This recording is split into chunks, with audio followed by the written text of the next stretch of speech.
and give me all your true hate and just let her in by.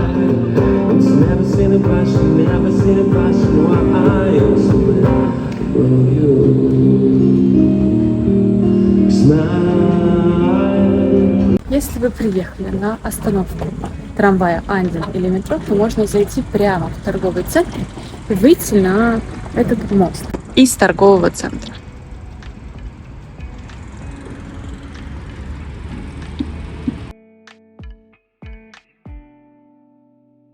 Собственно, про этот мост и про эту локацию я узнала, когда только переехала в Прагу. До этого я жила в Усте-над-Лабом, это город ближе к Германии. И когда я переехала, собственно говоря, уже в Прагу, то я жила в районе Андел. И как-то раз вечером со своим знакомым я вышла гулять в этот парк. И когда мы пришли, оказывается, здесь, так же, как и из парка, про который я вам рассказывала, где есть фуникулер, также открывается безумно красивый вид. Сейчас мы немножечко поднимемся наверх, и я его покажу.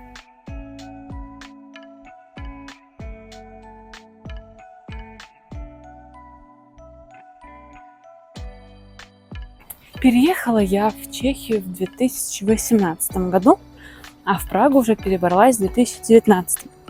Причем это была такая маленькая квартирка. Там было, квадратов 18, и мы жили вдвоем с подругой.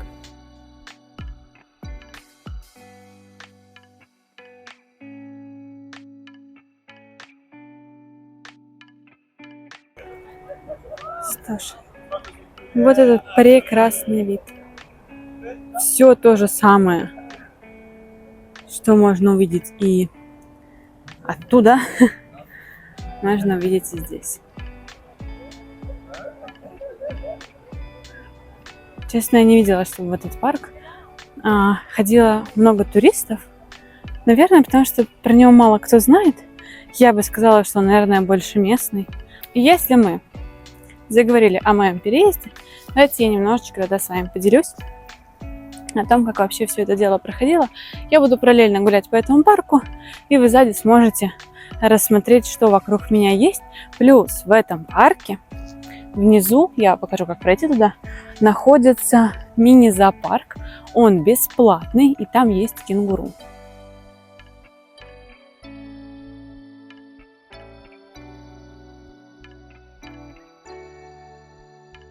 Переехала я в Прагу в 2018 году, как я и сказала ранее. Я поступила в университет, в магистратуру на чешском языке. Да, это было весьма опрометчивым поступать в магистратуру на чешском при уровне владения языком А2. То есть это просто какие-то бытовые вопросы я могла решать на своем уровне. Но, тем не менее, этот университет почему-то принимал именно с такими знаниями. И для меня это был большой плюс, потому что я спокойно могла по этому поводу переехать в Чехию. Да, сейчас, конечно, гражданам Российской Федерации делать нельзя, но есть же другие граждане. Поэтому, если вы другие граждане, то университет Яна Пуркина в 2018 году, по крайней мере, принимал с уровнем владения А2. То есть, условно, вы можете скипнуть курс языковой, не идти на языковые курсы, и сразу поступить в университет. Будет тяжело, нужно будет, скорее всего, подучивать язык, но если вы полны... Посмотрите.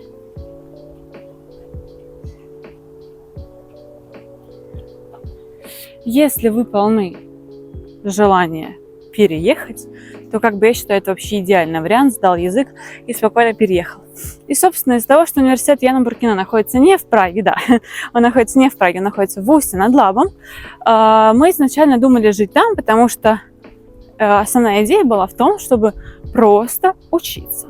Но, как мы все знаем, просто учиться не получается, либо не получается у тех, кто привык всегда работать. Я когда училась на бакалавриате в Москве, я параллельно работала. И я работала с 9 до 6 вечера и с 6 до 10 примерно, где-то так училась. Ну и, собственно, когда было принято решение в Москве о переезде в Чехию, мы начали упорно искать университеты, которые брали сразу. То есть мы даже не думали с моей подругой, я с подругой переезжала, мы даже не думали о том, что существуют языковые курсы. Мы думали о том, что после бакалавра нужно сразу поступать в магистратуру. Собственно, что мы и сделали. Мы поступили, все. Сначала хотели снимать квартиру в Ости над Лабом, но там не было вариантов. И мы жили в городке Теплице, который прям на границе. Там, я не знаю, мне кажется, может, минут 15 ехать до Германии. И мы оттуда каждый день ездили на работу в Прагу, потому что мы уже сразу нашли себе работу. И старались ездить в университет. После того, как мы поняли, что универ мы посещаем не так уж и часто, и больше времени мы уделяем работе, мы, конечно, переехали в Прагу.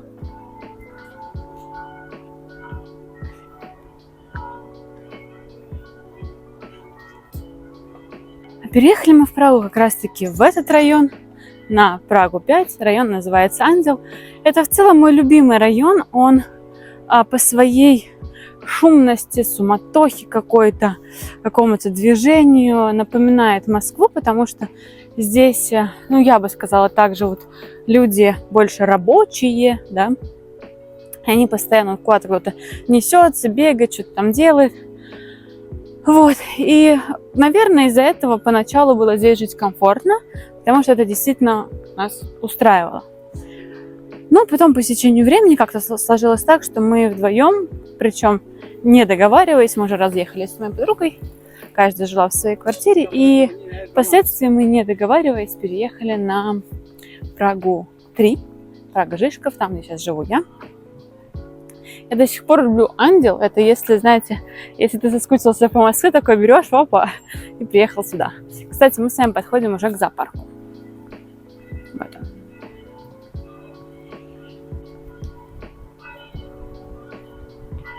Знаете, вот у нас часы работы, чтобы всем было. Платба в готовности. А, к лягушкам можно вступить.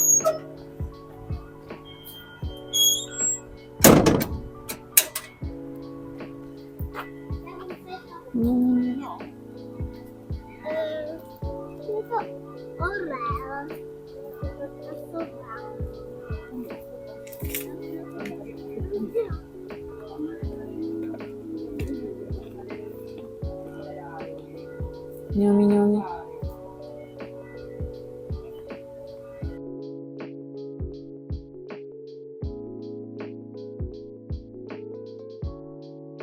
Короче, в этом зоопарке есть кенгурята, есть пони.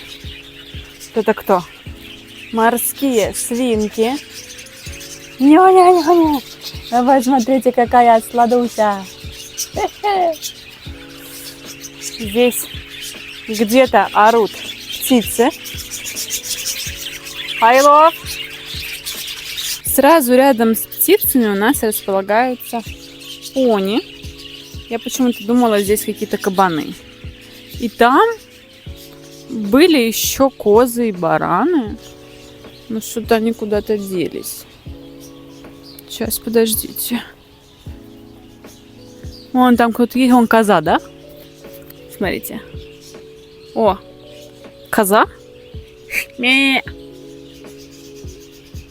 все время, когда делаю, вспоминаю фразу «Димон!» Это свинка. О, это пиги. Беременная пиги. Ню. Вот, в общем, такой прекрасный парк есть. Парк-зоопарк, я бы сказала. Есть прямо в центре Праги. Ну, такой достаточно близкой доступности. А ты что, ты вылетал? Нифига себе. Ну какой. Вот. Оруж такие. Кошмар. У меня, кстати, я когда переехала на Прагу 3, у меня было 2 попугая. Но они так орали вообще. Они орали громче моего. И когда ты говоришь громче, они говорят еще громче. И с каждым разом все громче и громче. А тут должна быть у нас сова. Вон она, да. Вон она. Не дают ей бедненькой спать. Вот. А рядышком тут, я так понимаю, еще есть всякие змейки, еще там что-то подобное. Вон в той части. Вот, но я уж так углубляться не буду. Вы, если захотите, можете сюда спокойно прийти. Еще, я полагаю, здесь также есть какие-то лечебные растения. Вы, если хотите, конечно, можете со всем этим делом разобраться. Сюда можно прийти с другой стороны, не от Смихова, а от другой остановки. Но от Смихова проще, вы заодно увидите и тот парк. Вот. И, собственно, к чему я? К тому, что неважно, в каком районе Праги вы живете, в Праге везде... Ой, это что, какой-то монастырь? Ух ты! В Праге везде есть что-то красивое, везде есть красивый парк. Я беру именно центральные какие-то районы.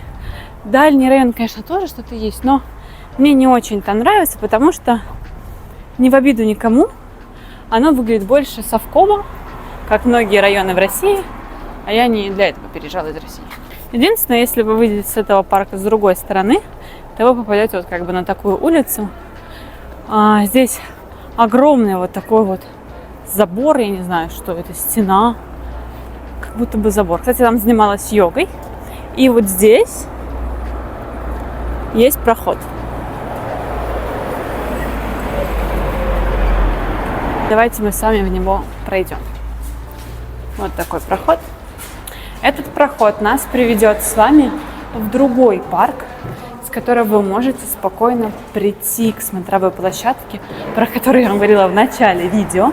Там также есть фуникулер, там есть типа Эйфелева башня, там есть также одна офигенская выставка, я где-нибудь добавлю фотографии, но там безумно, ужасно воняет. Поэтому если вы вдруг хотите туда попасть, то попасть сложно. Можно, но воняет.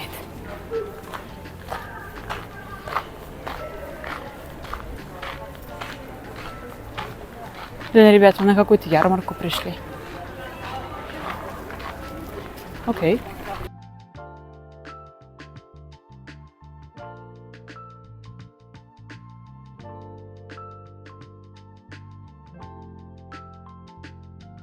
Вот эта ярмарка.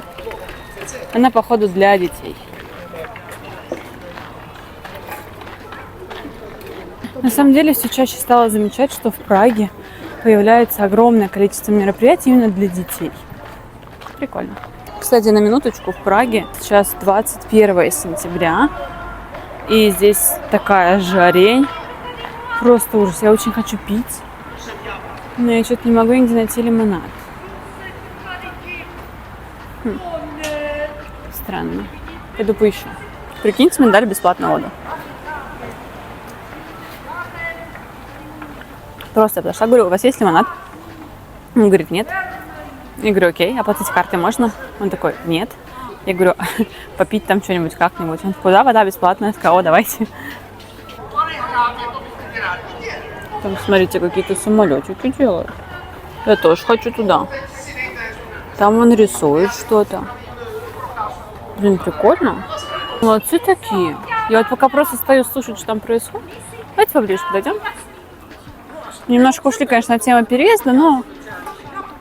Короче, жить где-то далеко, это значит пропускать все события. Вот, казалось бы, да, я просто шла, я куда-то там завернула, и тут опа, какое-то мероприятие, да, детское. Но если вы взрослый, у вас есть ребенок, то why not? Dobře, ty budeš nahánět křepelky, no a ty můžeš třeba zalivat kytky, to je jedno. Jinak, kouzelná díra. To byl obr. Hrůza. Jak to zařídím, abych to... Pozor, běžte pryč, je tady obr. Chytne vás, dá vás do kouzelné díry, běžte pryč. Už to mám. A právě obr mě za vámi posílá, pánové. Cože? Я, кстати, недавно смотрела такой, давайте так микрофон поближе сделаю. Тут всякие звуки есть. Я тут недавно смотрела ролик, и там рассказывалось о том, что вокруг нас очень много разных звуков. Я вот сейчас, собственно, сижу на траве и пытаюсь послушать все звуки, которые есть вокруг. Как стучит деревяшка, как мажет кисточка, как играет музыка, как там шевелится трава, как ходят люди по траве. Я где-то просто ровно посередине. Я не садилась в какое-то определенное место. Но это прикольно. Ты так немножко тревогу свою отпускаешь, расслабляешься. Раньше не понимала прикола парков. Вообще, я все время куда-то бежала, что-то делала. А сейчас же моя основная мечта — это купить себе домик где-то в лесу, и чтобы у меня были барашки. Это могут быть горы, лес, вот такая вот местность, но теплая, не сильно жаркая, но теплая. И будут бегать барашки. Прикольно.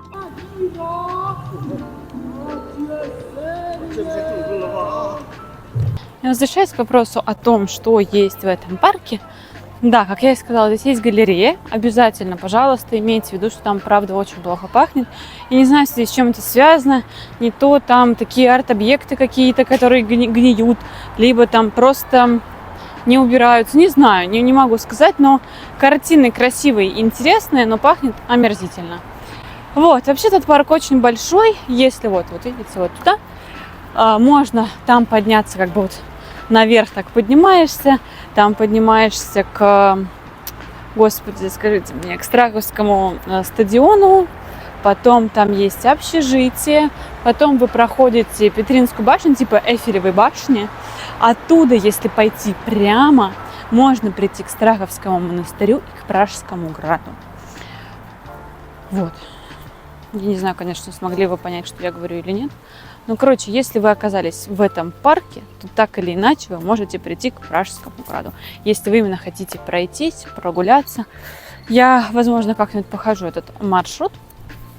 Туда в целом идти недалеко и не сложно, но это тоже трудоемко. А одно вы понимаете, что если вы идете снизу, вы будете все время подниматься в огромную гору.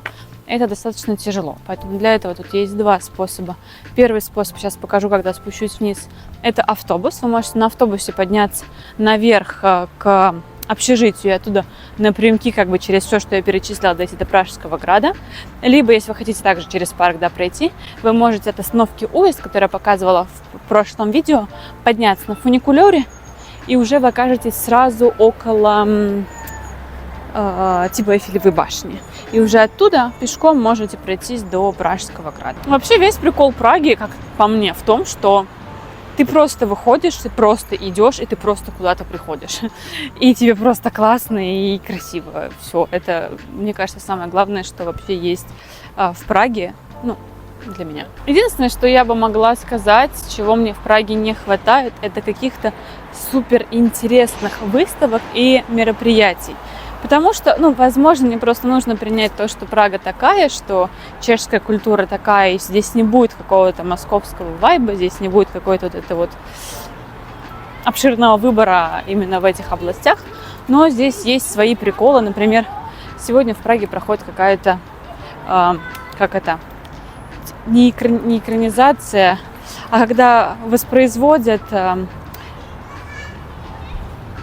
те события, которые когда-то были в Праге. То есть, короче, сегодня в Праге проходит битва под Белой горой, которая была в 1600 каком-то там году. Я забыла, как называется правильное слово, но вы меня поняли. Мне кажется, что в этом как раз-таки и есть прикол Праги, что здесь именно те мероприятия проходят, которые свойственны именно ей. Ну, а это, собственно, ладно, тот парк, в котором мы сейчас с вами были.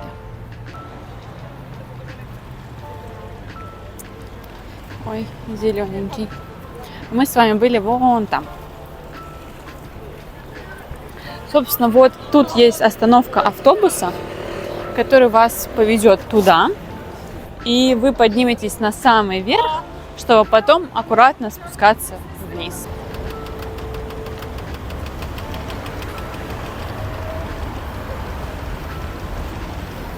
А теперь отправляемся на ту остановку, где вы можете сесть на фуникулер, если вдруг вы не смотрели предыдущее видео. Ссылка, конечно, у него будет сверху, но все равно вам покажу.